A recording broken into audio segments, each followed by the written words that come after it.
General Irvin McDowell. I spent a full day studying the terrain, revised my plan, and was ready to attack. Then I found that the army was out of food.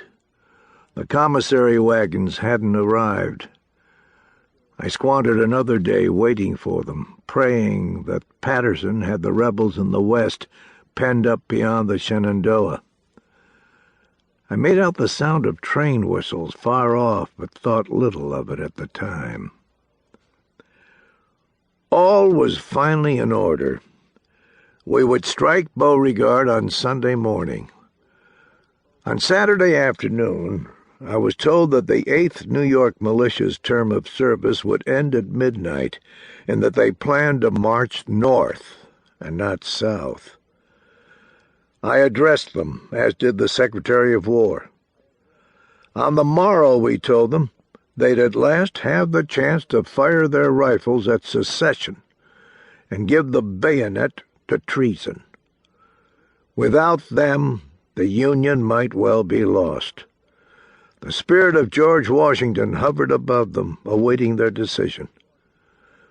We spoke the same words to the 4th Pennsylvania, and begged them to serve a single week more. In both cases, the men listened patiently, then continued making ready to leave.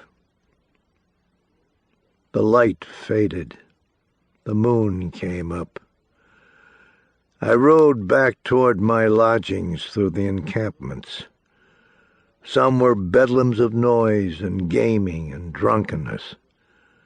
Others were quiet. One company of Scotsmen were singing the Star-Spangled Banner most beautifully. I moved on. In the distance, a band was playing the soothing serenade from Don Pasquale. I couldn't help but notice the number of men clustered about the chaplain's tents. Some were shedding their sins, some dictating letters to the scribbling chaplains.